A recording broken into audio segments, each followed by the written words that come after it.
A todas e a todos, que bom que a gente está junto para conversar sobre coisas da vida. Nós brasileiros que estamos diante de coisas da vida o tempo todo. Se uma coisa nós brasileiros temos que não podemos nos queixar é de coisas da vida. Sabe? Se a gente morasse na Dinamarca, na Suécia, talvez a gente fosse muito entediado, né? As coisas da vida são tão pouco expressivas, intensas. Aqui a gente tem intensidade o tempo todo, muita coisa para a gente pensar e muita coisa para ressignificar. Dar novos significados às realidades que vivemos é algo que a programação neurolinguística explora muito, porque nós não somos seres da ressignificação. Esse é o tema de hoje. Nós não somos seres que lidamos com as coisas no real das coisas. Nós lidamos com o significado das coisas. Gosto de dizer que as coisas não são em si, as coisas são em nós. No Talmud, livro sagrado, há uma fala que parece congregar esse pensamento de uma forma muito impressionante. É o seguinte: as coisas, ou melhor, nós não vemos as coisas como elas são, nós vemos as coisas como nós somos. Perceber é reduzir a nossa capacidade perceptiva. Então, diante de uma realidade, diante de um fato, nós sempre vamos interpretar esse fato. E não vamos reagir ao fato, e sim vamos reagir a como nós interpretamos o fato. Vocês já tiveram essa capacidade de perceber o quanto nós somos seres simbólicos, o quanto nós somos seres que somos afetados não apenas por uma realidade, mas somos afetados pela nossa interpretação dessa realidade? Me lembro, por exemplo, de uma pessoa que dentro de um processo terapêutico sofria muito e dizia, já era uma mulher de 40 e poucos anos, e dizia que tudo começou, o seu grande sofrimento, a sua sensação de tristeza havia começado quando ela estava com 10 anos de idade. Porque, com aquela idade, o seu pai a havia abandonado. Então, a palavra abandono, ou a realidade abandono, era um tema... Olá, boa noite, boa noite. Podem ocupar essas cadeiras aí, por favor. Obrigado. Já era um tema que fazia com que ela se sentisse muito mal. Então, a ideia de ter sido abandonada era aquilo que ela trazia dentro de si como a etiologia dos seus processos de sofrimento. A origem, a fonte de tudo mais que ela vivia em termos de dores, de dissabores. Num processo de análise, no processo de investigação, foi reconstruída essa história a partir de memórias e foi possível essa pessoa perceber que o seu pai não havia abandonado. Ele havia saído de casa. Ele havia deixado uma vida para seguir outra vida. Observem, quando nós pensamos, esta pessoa me abandonou, e quando nós pensamos, esta pessoa deixou uma existência, deixou de lado uma vida e foi construir outra. Há uma diferença entre uma interpretação e outra, gente? Vocês conseguem perceber? Porque esta pessoa me abandonou, parece que é algo que foi feito contra mim, contra quem eu sou. Esta pessoa saiu de uma realidade e foi viver outra. Esta pessoa saiu de casa e foi construir a sua própria história. Essa pessoa que não se dava muito bem com minha mãe foi seguir um caminho diferente com outra pessoa. Ou seja, esta pessoa se separou. Esta pessoa foi viver uma outra realidade. E essas mudanças de significado foram capazes de mudar as percepções dessa pessoa sobre a sua própria vida.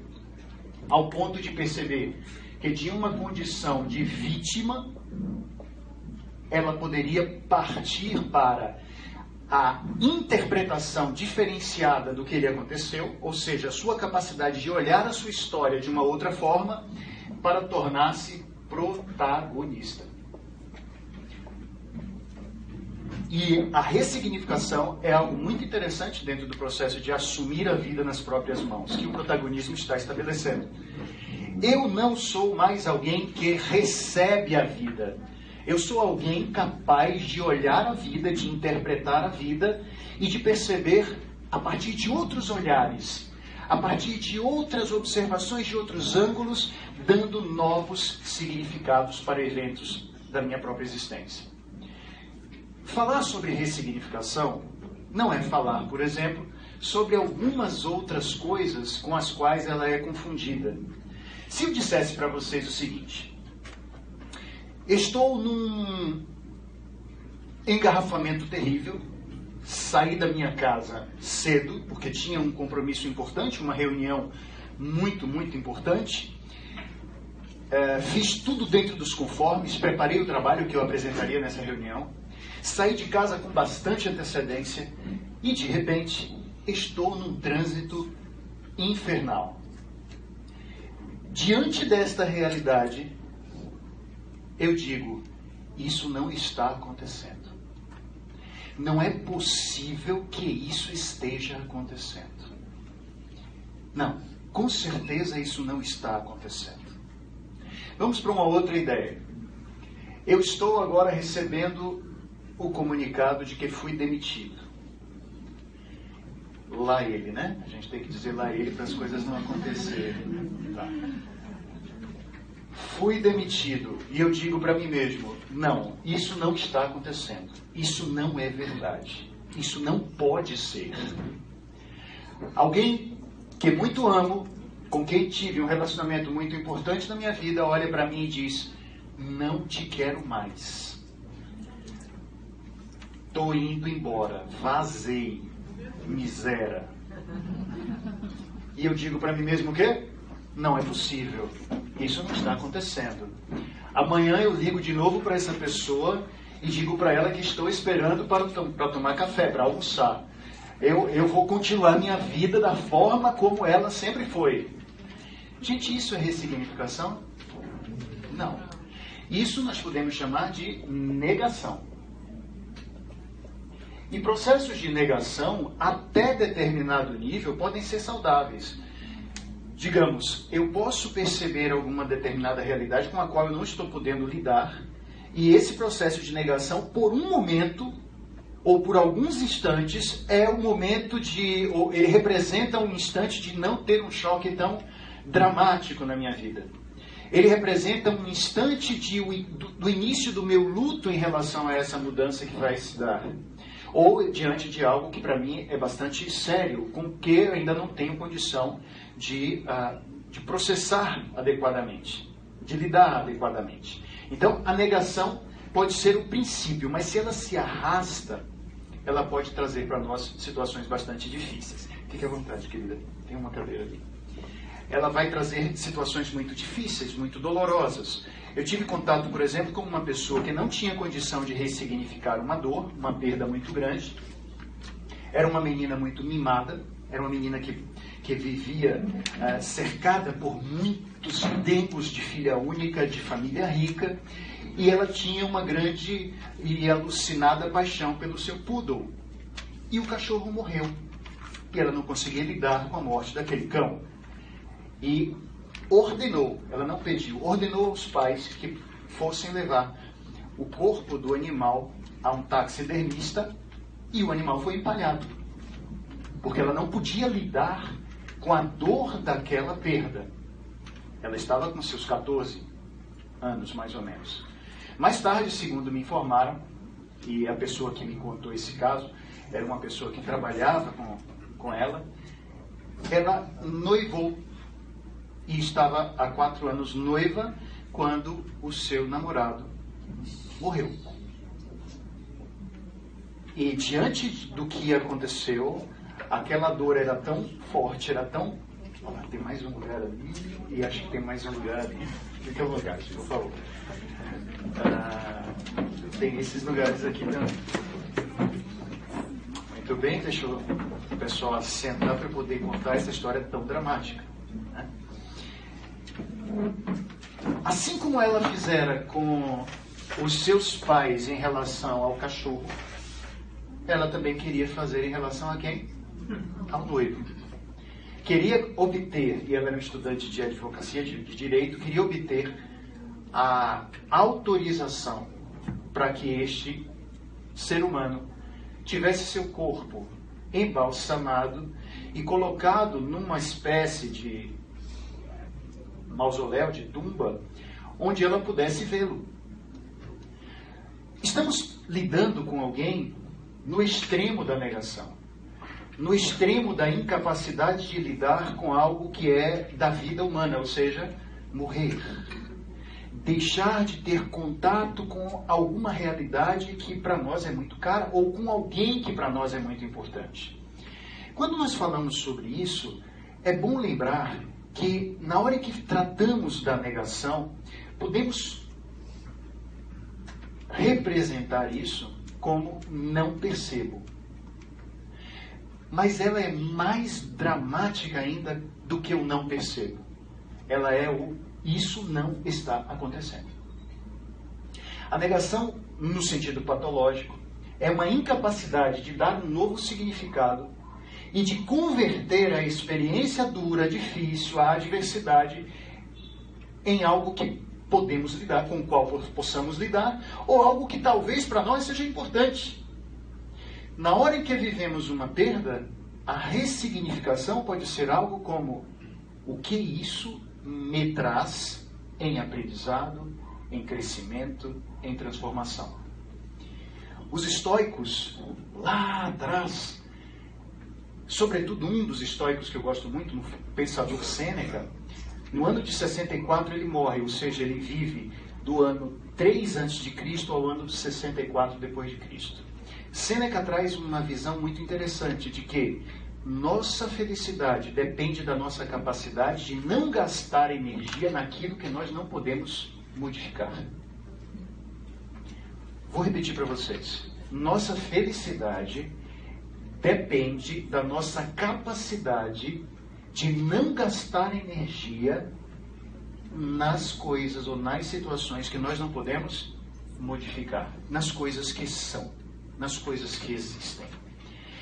E dizem, por exemplo, que aquela célebre oração da serenidade, que é colocada nas reuniões dos Alcoólicos Anônimos, acredito que vocês já devem ter tido contato com essa oração, chamada oração da serenidade, e fala sobre: Senhor, dá-me a serenidade para aceitar as coisas que não posso mudar, a coragem para mudar aquelas que posso e a sabedoria para distinguir umas das outras. Então, dizem que esse pensamento estoico foi o pensamento que levou muitas pessoas a construírem uma filosofia de vida, uma ideia de vida que tem a ver com essa busca de uma serenidade que a ressignificação pode trazer. E essa oração é uma oração nitidamente apoiada no pensamento estoico de aquilo que é. E aquilo que é, mas que eu posso mudar, sim, isso vale eu jogar energia para transformar. E aquilo que não há forma de transformar, eu dou um novo significado. Eu observo a partir de outro ângulo. Eu noto através de uma visão mais interessante. Portanto, ressignificar não é negar. Outra coisa não é mentir. Por que eu estou trazendo essa ideia da mentira? Porque há quem pense que ressignificação pode ser uma ideia que pareça uma mentira. Ou uma mentira para você mesmo, ou uma mentira para o outro. Vamos imaginar que alguém me bate. E eu digo, essa pessoa me bate, mas na verdade ela não está me batendo. Ela está me fazendo um carinho do seu jeito. Vocês já receberam um carinho de um jeito muito especial de alguém?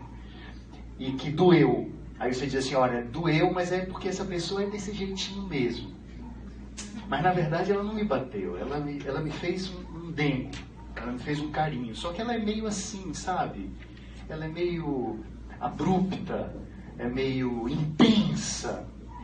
Essa pessoa me xingou. Não, mas ela não me xingou, não. Ela apenas tem uma forma muito especial de falar.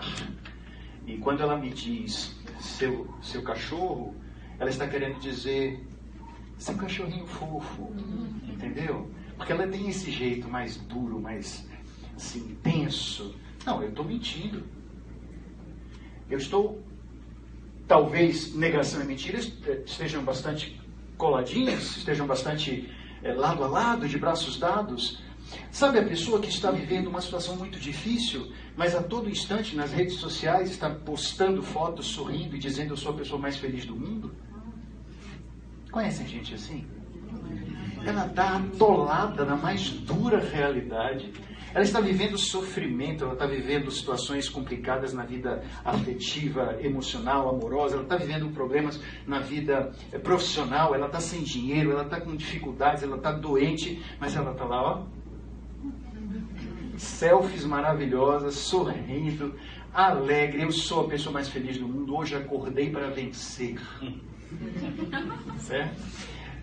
Deus é o meu pastor, o Senhor é meu pastor, nada me faltará. Gente, quando eu digo nada me faltará, eu estou negando.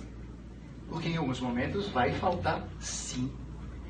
Neurolinguística, PNL, não é uma disciplina para fazer com que a gente perca o senso de realidade. Isso me preocupa muito, porque a forma como ela foi ensinada, propagada, levava algumas pessoas a entenderem que PNL, por ser uma disciplina que tem um lado de observação do positivo da vida, em sua maior parte, ela levasse o ser humano a desconsiderar os seus momentos sombrios, os seus momentos de dificuldade. De jeito nenhum, eu não posso mentir para mim nem para o outro, achando que a mentira vai fazer com que as coisas melhorem. Se eu não me der conta do que acontece, como vou fazer para transformar o que me acontece? Isso faz sentido para vocês? Sabe, você está muito mal e vai dizendo, eu estou muito bem, eu estou muito bem, eu estou muito bem. Eu estou com dores. Não, essa dor não existe. Isso não existe. E não procura um médico? O que está acontecendo comigo? Talvez seja um processo de boa noite, fiquem à vontade. Talvez seja um processo até de auto-anulação, de auto-percepção. E que isso vai trazer problemas muito sérios para essa pessoa. Portanto, nem negar, ressignificar não é. Nem mentir, ressignificar não é. E também vamos pensar sobre polianismo. No ano de 1913, uma escritora americana de nome Eleanor Porter lançou o seu livro mais célebre, Poliana. E só para ter uma ideia, quantas pessoas aqui da plateia já leram Poliana? Muitos de nós devemos ter lido quando tínhamos 11 anos de idade, 12 anos de idade, né? E a Poliana tinha, dentro da sua construção de filosofia de vida, o jogo do contente, que era uma maneira de, diante de qualquer tipo de situação difícil, de qualquer dificuldade, adversidade, ela olhava para essa situação de forma positiva. Então, ela procurava brincar de jogo do contente, que aquilo tinha sido um ensinamento do seu pai, que era um pastor, e depois que a sua mãe morreu, ela ficou sendo cuidada pelo pai, e o pai tinha muitas dificuldades financeiras e muitas situações difíceis aconteceram na vida dos dois, até que um dia ele morre, mas ele deixou com ela esse jogo do contente. Toda vez que acontecer uma coisa ruim, você vai brincar de converter para algo positivo. E esse jogo mental vai fazer você ser mais campeã, mais vitoriosa, quanto mais difícil for a experiência que você consegue converter para o lado positivo. Então, quanto mais dura a realidade, se você consegue enxergar o lado positivo, mais você está vencendo no jogo do contente. Um jogo para brincar sozinho, mentalmente. Poliana, por exemplo, com a morte do pai, ela vai para um orfanato.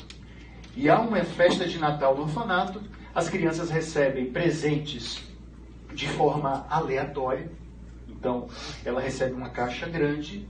Quando ela abre a caixa, era um par de muletas. E ela não precisava daquilo.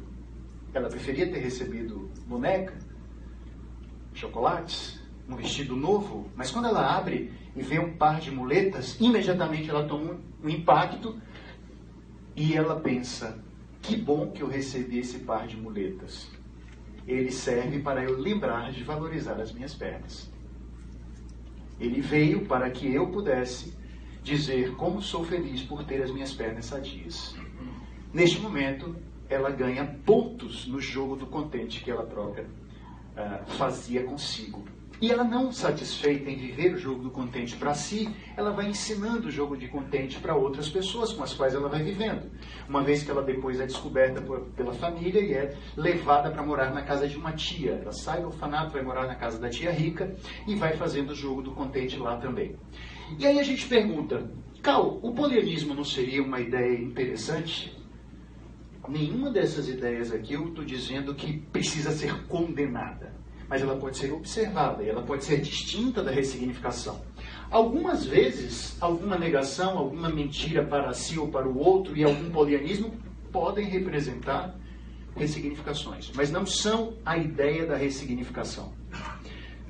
Polianizar a vida pode ser muito interessante em algum momento, desde que você não se sinta aprisionado a esse tipo de postura.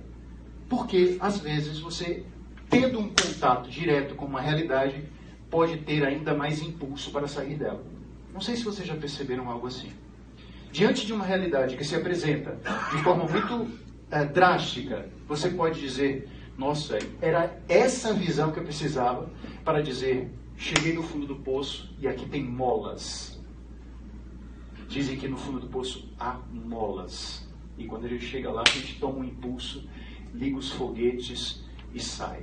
Muita gente precisa viver isso. Outros dizem: nunca há o fundo do poço. Sempre pode haver ainda mais baixo.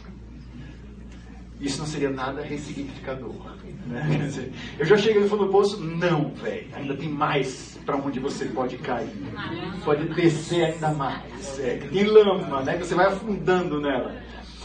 Se eu penso isso, que também não é a verdade, esse significado pode estar trazendo mais, digamos, incapacidade de lidar com a realidade. Para outras pessoas, não. Para outras pessoas, ela diz: olha, eu já cheguei no fundo do poço e agora eu tenho que dar um jeito de sair daqui.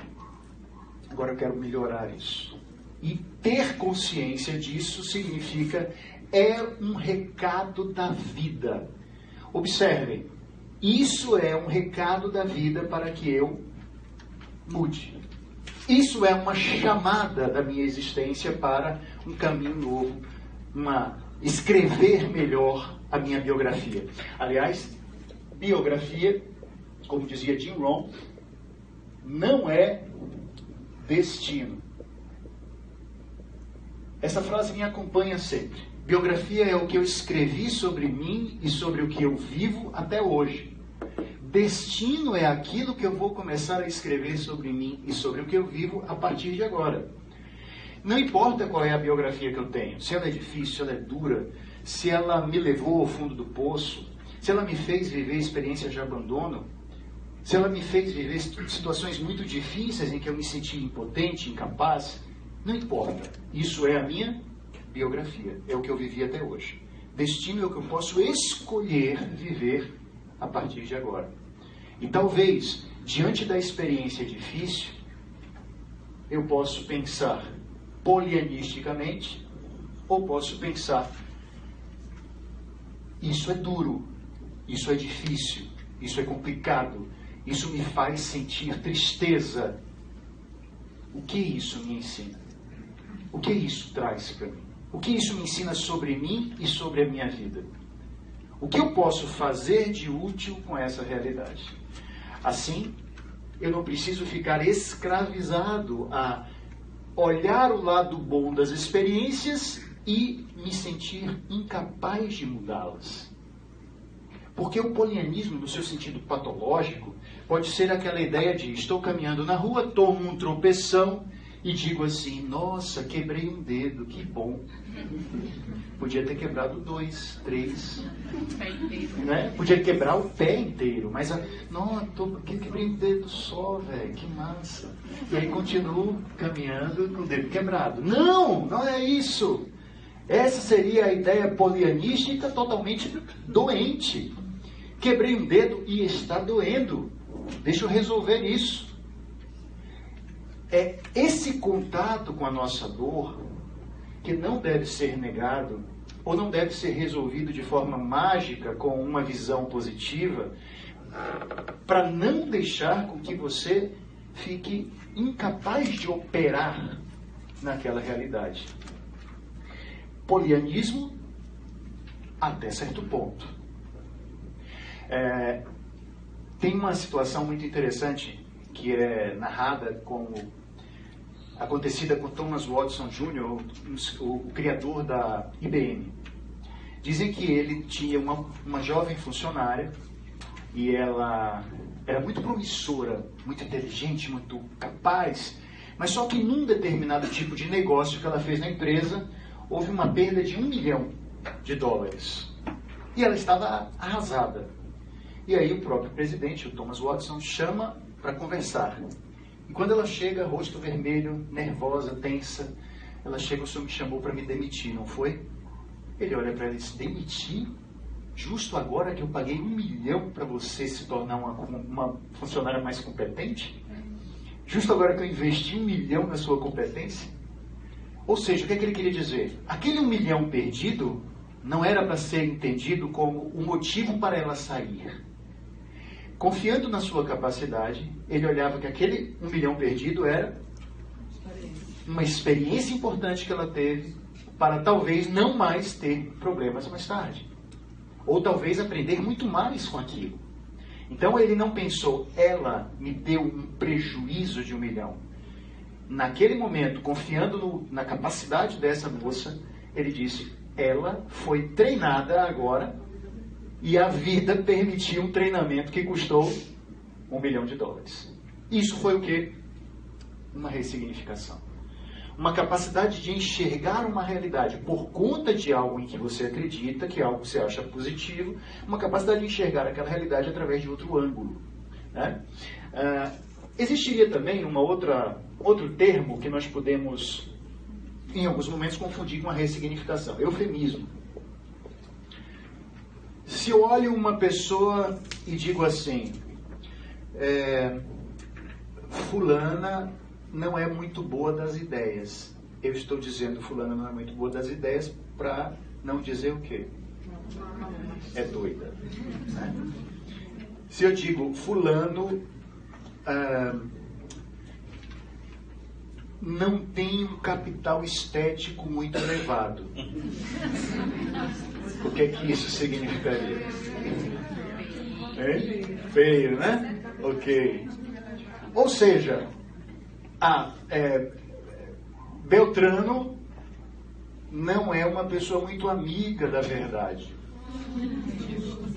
É um mentiroso. Ou seja, dizemos nessas figuras de linguagem, chamadas de eufemismos, uma capacidade nossa de atenuar um termo, ou melhor, atenuar um significado, uma ideia, mudando os termos.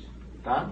E alguém diz assim: então isso seria ressignificação? Não obrigatoriamente uma ressignificação. Eu estou apenas dizendo a mesma coisa de uma forma que não choque tanto, de uma forma que não traga uma sensação tão ruim para quem escuta, seja a própria pessoa, para quem eu estou dirigindo essa fala, ou para alguém sobre quem, né, ou para quem eu esteja falando alguma coisa. Então, o eufemismo é uma maneira apenas da gente tornar algo, colocar um dourado nessa linguagem, mas não significa obrigatoriamente uma ressignificação, porque a coisa é a mesma, a realidade é a mesma. Eu só estou dizendo de uma forma mais cosmeticamente bem trabalhada. A linguagem é muito estudada dentro da programação neurolinguística, gente. Sobretudo porque, para a PNL, o mapa não é o território. O que isso quer dizer? O mapa de uma experiência é a maneira como nós enxergamos uma experiência. É a forma como você vê a experiência e a interpreta e guarda em você. Mas isso aqui não significa a coisa em si, o real. Então, nós temos uma capacidade de estar em processo contínuo de ressignificações para que possamos lidar com a vida e não ser tragados no furacão das ocorrências. Então, nós estamos construindo dentro de nós a realidade que vivemos. O tempo todo fazemos isso. Porque, para a PNL, o real não é algo que nós possamos atingir. E não é nada de novo em relação ao pensamento humano. Quando falamos que o real é inatingível, lembramos, por exemplo, de pensadores lá de trás, talvez 300 anos, 400 anos antes de Cristo, que já tinham esse tipo de pensamento. Lembramos, por exemplo, na psicanálise, de uma fala de Lacan, que dizia: o real é o impossível. Porque o que a gente quer dizer com isso? Estar diante de uma realidade e ter contato direto com ela não é humano. Porque toda vez que você tem contato com uma realidade, você está interpretando essa realidade. Se por acaso, amanhã, eu perguntasse a algum de vocês, ou a alguns de vocês, o que foi o nosso encontro dessa noite, eu ouviria coisas totalmente diferentes. Para uns, esse encontro foi interessante, para outros não foi interessante.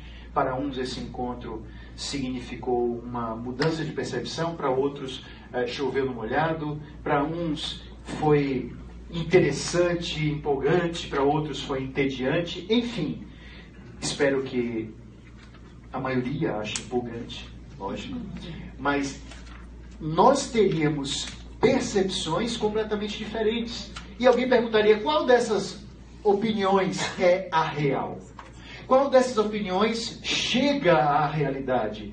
Encontra com a verdade? Não sabemos. Nós somos seres de significados, nós somos seres simbólicos e não temos condição de entender o que é a verdade na maioria das vezes. Pelo menos essa é uma ideia que permeia dentro do trabalho da neurolinguística. E aí, voltando lá atrás, no pensamento de um homem chamado, um grego, um médico grego e filósofo grego chamado Sexto Empírico, ele falava uma coisa muito interessante dentro da filosofia cética. Ele dizia: há aqueles que acham que a verdade existe. E eles a encontraram. É algo mais ou menos assim: a verdade existe e eu sei qual é. E sei qual é. Então, para algumas pessoas e para algumas linhas de pensamento filosófico, não só a verdade existe, como nós encontramos. E aí dizemos: eu estou certo disso. Isso é assim. Eu falo que talvez seja muito difícil conviver com pessoas que encontraram a verdade. Eu não sei se vocês já tiveram essa experiência. De pessoas que sabem o que é verdade. De pessoas que, mais do que isso, não só sabem o que é verdade, como elas compraram, elas são donas da verdade. E por serem donas da verdade, a verdade está coberta com uma espécie de cúpula para que ela nunca seja alterada, né? Então a pessoa é dona da verdade e a verdade nunca vai mudar. Já tiveram o prazer de conviver com pessoas que só têm certeza, que nunca têm dúvida? Elas vivem essa experiência. A verdade existe e eu sei qual é. E eu a encontrei. Mas Sexto Empírico diz que existem outros tipos de linhas de pensamento. Como a verdade existe e eu não sei qual é. Aqui poderíamos, por exemplo, lembrar de Sócrates, que dentro da filosofia clássica grega dizia: eu só sei que nada sei. Mas isso não o impedia de continuar buscando. Então, eu busco porque sei que ela existe, mas eu não sei qual ela é.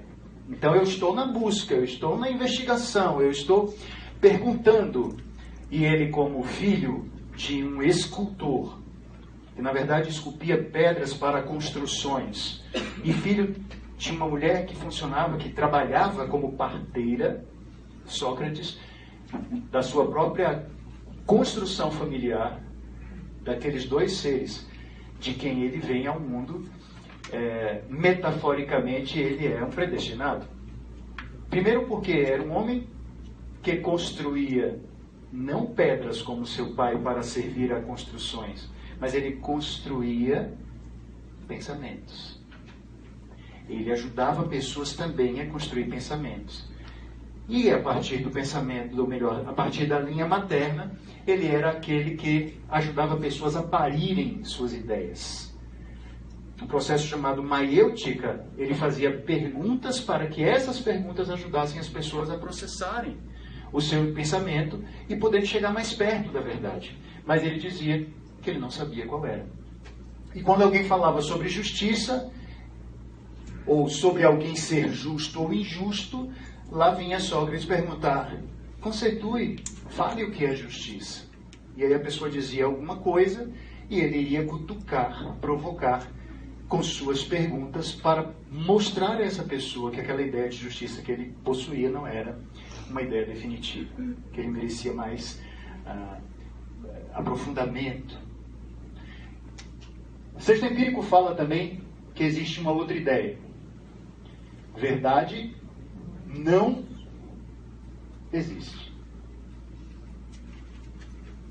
Verdade não existe é um dogma. Assim como verdade existe é um dogma. Se eu digo verdade não existe, eu estou dizendo algo que está calcado em quê? Em certeza. Então não adianta procurar verdade, porque verdade não existe. É um dogma.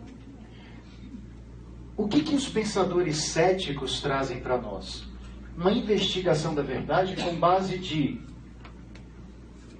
não sei se a verdade existe.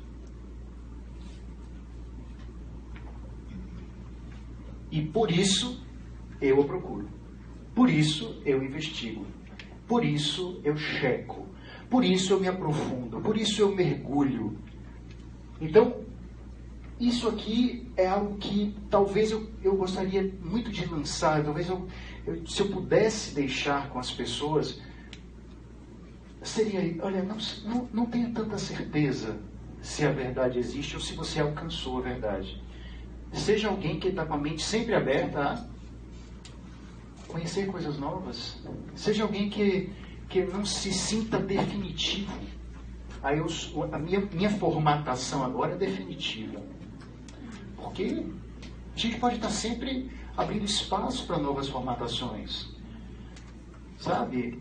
Existem tantos programas e aplicativos que daqui a pouco dizem: vamos fazer uma atualização. Deixe ele ligado à noite na tomada, porque vai haver uma atualização. Que maravilha se a gente pudesse se deixar na tomada para ser atualizado. Né?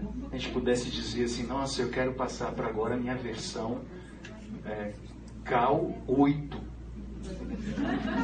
Né? Eu já tive um pensamento 1, 2, 3, agora eu sou o iCal 8, o iCal 9. 9x, 9 plus, né?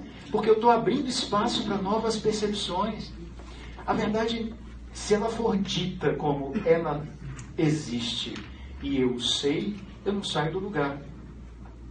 E o pensamento cético, que aqui eu usei apenas o sexto empírico como referência, mas o pensamento cético, nós podemos até mudar o significado dele, ressignificar. Porque esta palavra é tida como uma palavra que funciona como adjetivo daquelas pessoas que não creem em nada, não acreditam em nada. são altamente incrédulas em qualquer coisa. Sempre são desconfiadas. Cabe a nós fazer uma ressignificação disso. Olhar o cético a partir da etimologia do grego, que vem da palavra skepsis, que vai significar exame. Portanto, o cético não é quem duvida sempre, mas quem sempre examina, investiga, observa, olha com cuidado, olha com cautela.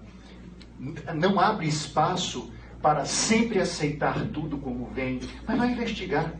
Talvez se fôssemos mais céticos nesse sentido, não aceitássemos tantas coisas que nos dizem sem fazer alguma investigação para saber se elas fazem sentido ou não.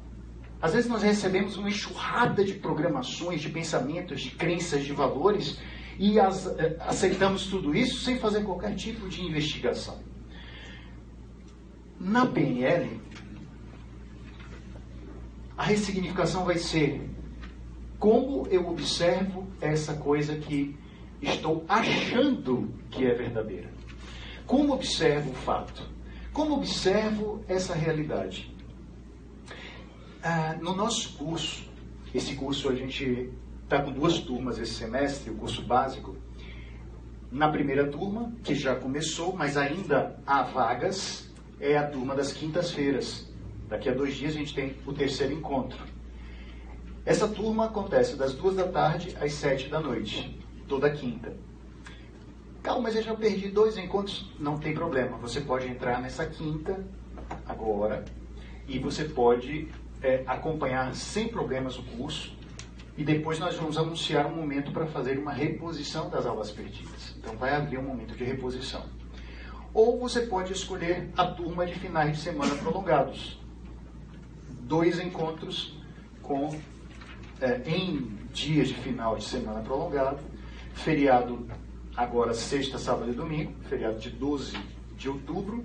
E adiante o feriado de 2 de novembro. E você fecha o curso nesses 2 encontros. É uma turma muito boa para quem não tem a disponibilidade de fazer durante a semana ou para quem mora em outras cidades, que aí vem a Salvador em 2 momentos e fecha seu curso.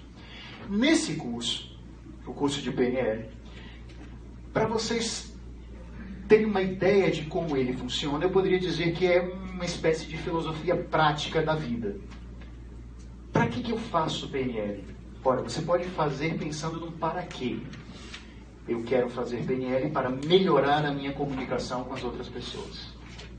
E assim eu posso estabelecer melhores contatos no meu meio familiar, nas minhas relações próximas, pessoais. Ou eu posso ter uma maior capacidade de liderar minhas equipes de trabalho. Ou eu posso ter uma facilidade de vender mais e melhor. Porque melhorando minha comunicação eu aumento também meu poder de persuasão. Enfim. Eu posso ter um para quê aprender PNL sob o ponto de vista de administrar melhor minhas emoções. PNL tem muitas aulas que têm a ver com a inteligência emocional. Sobretudo para você observar quem você é por dentro, descobrir coisas que você sente que você nunca tinha dado atenção, mexer em comportamentos que estão relacionados à própria emocionalidade e que você diz, poxa vida, olha, eu já não aguento mais essa realidade acontecendo e repetindo e se repetindo e se repetindo em minha vida. Porque eu quero dar um basta nisso. E quanto mais eu fico dizendo, eu quero combater esse lado meu, eu quero destruir esse lado meu que faz com que eu haja dessa forma, quanto mais eu penso dessa forma, mais parece que isso cresce. Será que PNL pode me ajudar a olhar esses lados que estão dentro de mim como, não inimigos, mas como partes minhas que merecem ser observadas, que merecem atenção e respeito? Essa é uma outra forma de ressignificar. Sim, a PNL pode te ajudar a olhar as suas subpersonalidades, esses pedacinhos que compõem o seu mundo de dentro, de um novo jeito. Às vezes você é uma pessoa refinada, doce, tranquila, do bem, pacífica, e de repente você sai do salto. Você vira uma pessoa que arma barraco. Você é uma lady, e daqui a pouco você vira uma pessoa que grita, que xinga. Né? Tem gente que faz isso aqui? Tem a sua hora de de revolta, de perder o rebolado. Você é um gentleman, mas de repente você se transforma num jumentoman. E aí você olha para isso e diz, não é possível que esteja acontecendo comigo. Não era eu. Eu estava fora de mim. E por estar fora de mim, parece que alguma coisa me possuiu. E aí eu agi daquela maneira. Não me reconheço. Foi um encosto. Foi um obsessor, um demônio, uma coisa ruim. Uma voz. E aí, quando percebi, já tinha feito. Enquanto eu permanecer sendo vítima e não protagonista, essa realidade não muda. Eu posso aprender com a PNL a olhar para essas características dentro de mim como não algo de fora de mim que se apoderou de quem eu sou, mas algo de dentro de mim que se mostrou. E na hora que eu faço isso, eu posso ajudar esses pedacinhos, essas subpersonalidades a se transformarem. Então existem esses para quê que a PNL te ajuda a mudar. Para que eu vou aprender PNL? Para me tornar alguém que lida com a vida com mais facilidade. Para saber usar melhor o meu cérebro, que é o substrato, a estrutura física que me dá suporte, digamos, para... E quando falamos cérebro, pense em toda a sua neurofisiologia, não apenas o seu cérebro, mas sua neurofisiologia como um todo. E ela funciona como uma porta de entrada para mudanças na mente, nas emoções. E por causa dessas mudanças, você começa também a fazer diferença no mundo e no contexto onde você está. Então, há um porquê, há um para quê. Mas há também o senso de inútil. E eu gostaria muito de falar para vocês que permitir-se estar num curso teórico e vivencial. Então, o curso... Aqui é uma palestra, estou falando para Dedéu. Mas no curso a gente vai fazer muita experiência, muita dinâmica, muitos exercícios. Tá? Eu não gostaria de que vocês imaginassem que o curso é como uma palestra que eu fico aqui falando pelos cotovelos. Não. Dentro do curso existe a possibilidade da gente estar experimentando, exercitando, aprendendo e fazendo, colocando em prática. Então, eu gostaria que vocês percebessem que isso é também um presente para a inutilidade. A utilidade. O curso me serve para alguma coisa. O senso de inutilidade. O curso é bom em si. Eu gosto de ir, mesmo sem pensar para que isso vai me servir. Eu gosto de ir porque ele é bom no durante. Ele é um presente que eu estou me dando de ter um tempo para pensar no viver. Para pensar em como eu funciono. Para pensar em como é a vida. Para mexer nas minhas realidades. Então, o curso também vai ter esse significado. E aí, como é que a PNL lida com essa história de verdade? Ora, para nós, isso aqui não é o mais importante. Para nós, o mais importante é o que você faz com o fato. E não o fato em si. Isso pode ter uma raiz no pensamento sartreano, lembrando o filósofo Jean-Paul Sartre, que trouxe no seu existencialismo uma ideia de que o mais importante não é o que fazem comigo. O mais importante é o que eu faço com aquilo que fazem comigo.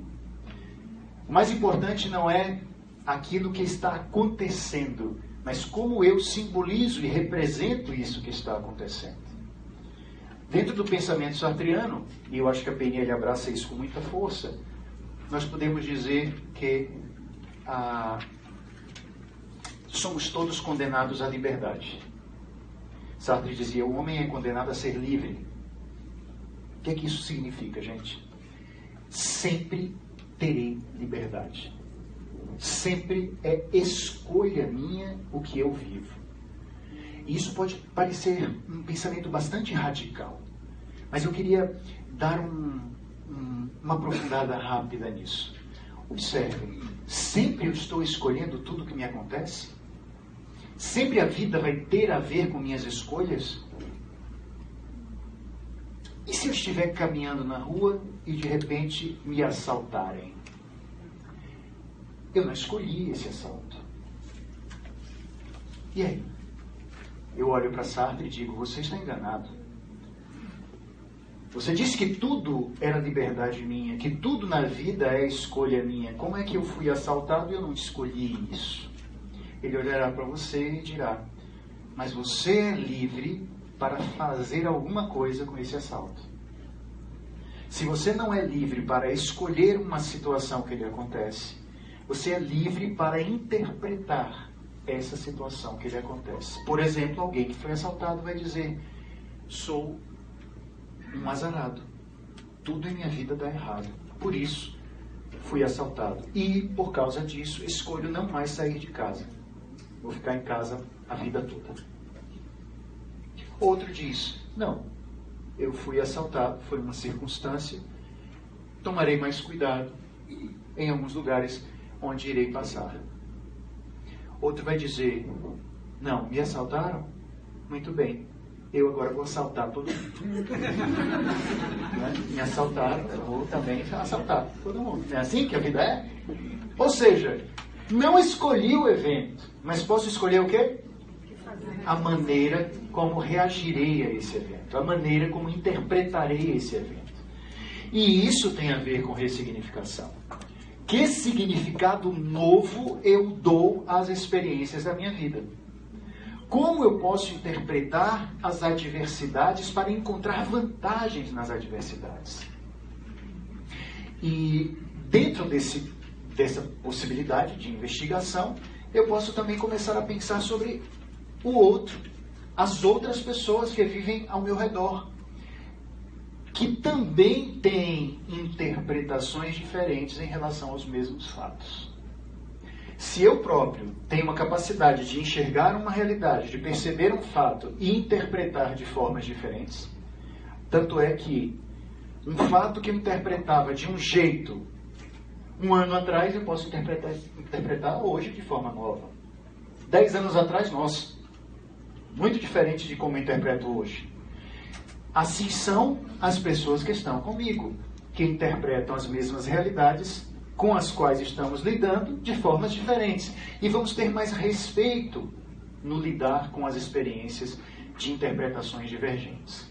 Vamos ter mais respeito.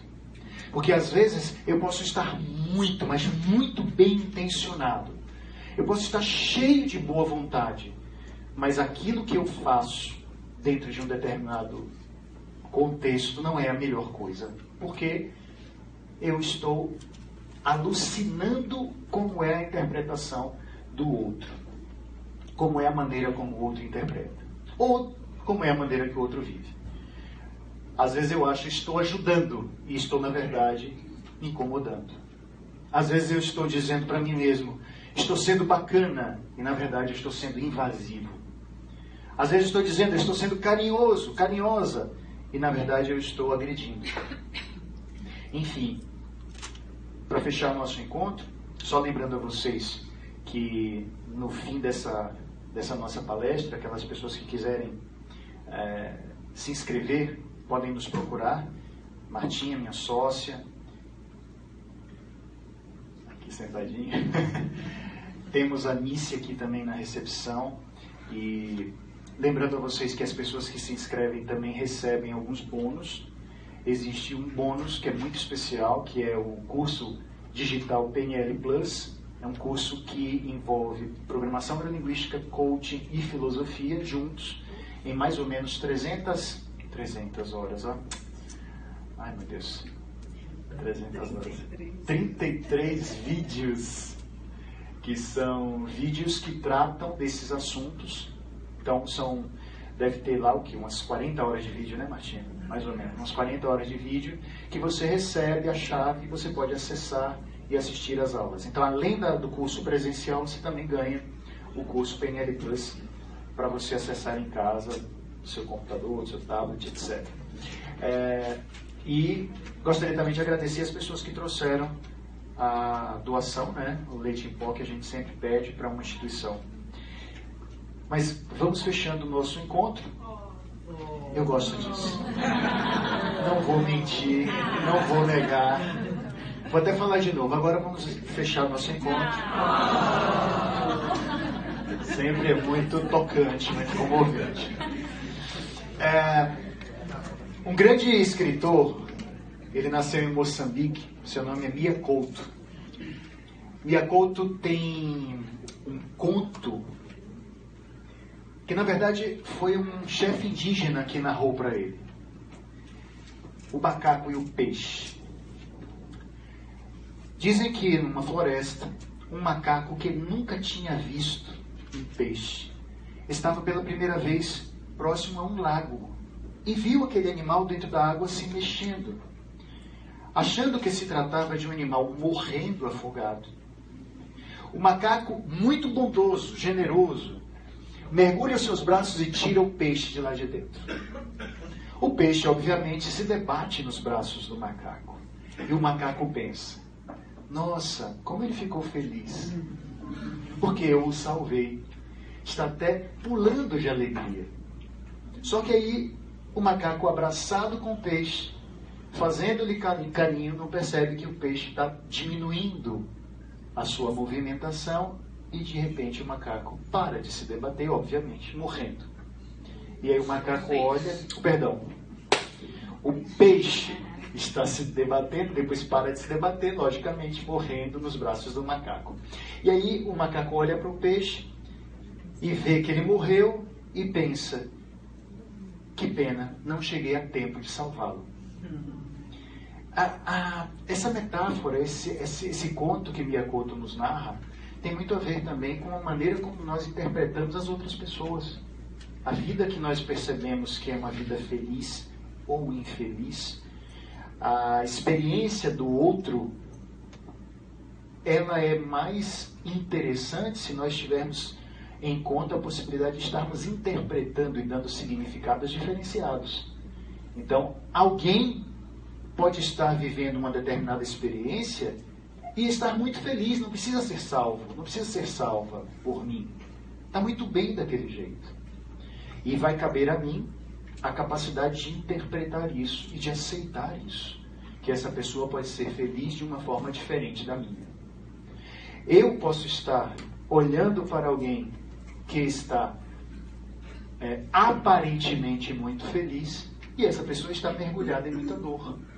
E vai ser importante eu desenvolver a capacidade de ouvir o inaudível, de enxergar o invisível, se eu quero me aproximar deste outro ser humano e, quem sabe, contribuir com a sua vida. Enfim, dar novos significados significa, em outros termos, a nossa capacidade de enxergar a partir de prismas novos. E para isso acontecer, cabe a nós ter a flexibilidade necessária de sair de onde estamos e nos colocarmos em posturas diferentes para olhar o mundo sob outros ângulos. Isso será muito importante, não apenas na nossa vida pessoal, olhar a si mesmo a partir de outros prismas, como também olhar o mundo em que vivemos, olhar a realidade que o Brasil vive, olhar as pessoas que estamos aqui, com quem estamos lidando, e ter a capacidade de dizer: puxa vida, toda e qualquer dificuldade pode ser enxergada por mim de uma nova maneira, de uma forma melhor. Encerrando de fato agora o pensamento de Napoleão Hill, no seu livro A Lei do Triunfo, que nos interessa bastante do ponto de vista da ressignificação, que é: por detrás de qualquer adversidade há a semente de algum benefício.